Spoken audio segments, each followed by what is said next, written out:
그 기본소득은 원래 우리가 갖고 있는 공동부라는 게 있습니다. 예. 뭐 공유부라고 불러도 좋고 어떤 분은 공통부라고도 부르기도 하는데요. 예. 공동부 같으면 우리가 갖고 있는 토지 같은 거죠. 예. 토지나 뭐 환경 이런 거죠. 그런데 우리 이 국민은 이제 헌법에 의해서 아니면 우리 이 근원적인 어떤 헌법적으로 우리 국토는 모든 국민의 것이죠. 그렇죠. 그러니까 이제 토지는 모든 국민의 공동 소유자이기 때문에 토지로부터 나오는 수익의 일부분은 모든 공동 소유주한테 배당으로 나눠줄 필요가 있는 거죠. 배당의 개념으로. 예, 그렇죠. 왜냐하면 공동 주인들이니까. 내가 이 땅에서 태어난 이 땅의 주인이기 때문에. 예, 토지로부터 헌법상의 나오는. 권리 같은 거네. 그렇죠. 그렇다면 거기에서부터 기본소득 사상이 생겨난 거예요. 그렇구나. 예. 기본소득 사상을 이렇게 얘기하신 분은 미국의 건국의 아버지라고 불리는 토마스 페인이라는 분인데요. 아, 그중에 독립전쟁 때 사상적으로 독립해야 된다. 미국은 이걸 일깨우셨던 분입니다. 그분이 미국이 된다면 미국은 토지가 공동부 아니냐. 그러면 토지로부터 나오는 수익의 일부분을 나라에서 걷어서 전 국민이 똑같이 나누어 갖자 이런 사상을 전파했습니다. 꿈을 꿨죠. 미국이 그런 나라가 되면 좋겠다. 그래서 이제 기본소득 사상이 생겨난 거고요. 그게 이제 독립전쟁 할 때니까 1770년 경이잖아요. 그러면 이제 그로부터 뭐 한 100년쯤 뒤에 링컨 대통령이 토지를 실제로 많이 나눠줬습니다. 아, 똑같이. 그랬어요? 예. 홈스테드법이라고 해가지고요. 남북전쟁이 일어나자마자 전체적으로 링컨 대통령이 남한 땅의 10배 되는 땅을 똑같이 나눴습니다. 사람들에게 5년 동안 농사 짓는 조건으로. 거기도 경자 유전의 원칙이 있었군요. 그 농지개혁을 그렇게 했기 때문에 미국이 번영할 수 있었던 거죠. 이 토지 불평등 이런 게 심해지면 그런 나라는 절대로 발전할 수가 없습니다.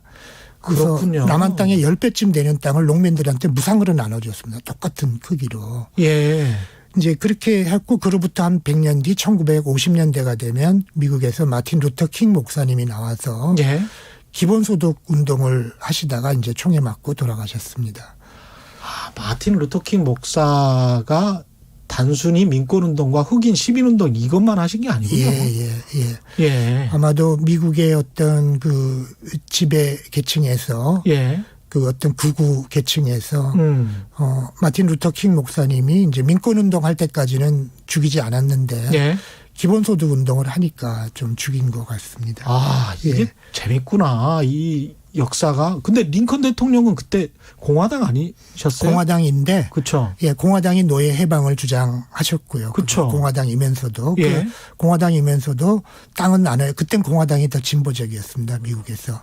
너무 재밌다 이거. 미국에서 민주당이 진보적이 된 거는 대공황을 극복하신 루즈벨트 대통령 때부터 그 전후부터 민주당이 진보가 됐습니다. 그렇게 된 거군요. 그 전까지는 공화당이 진보였고요.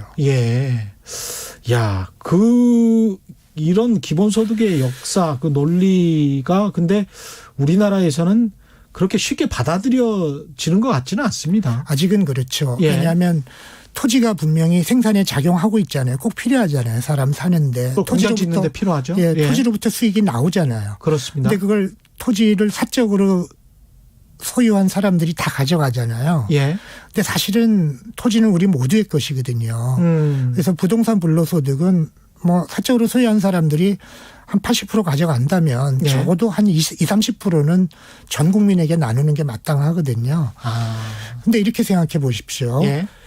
이 부동산 투기가 일어나면 나라가 망하잖아요. 서민들 생활이 파탄 지경에 이르고 나라가 굉장히 위기에 되고 기업들도 부동산 투기하는 기업들은 다 쇠퇴합니다. 기술 개발을 할 필요가 없으니까요. 그렇죠. 건설 회사로 확장시켰던 기업들 그룹들 중에서 갑자기 망한 회사들이 꽤 있거든요.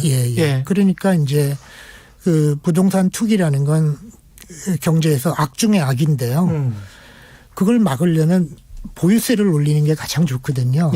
토지 보유세를. 근데 토지 보유세를 올리면 굉장히 좀 많이 한 30조 정도 올리는 게 아주 좋거든요. 그러면 효과가 부동산 가격이 굉장히 안정됩니다. 30조요? 예, 전체적으로. 지금은 얼마인데요?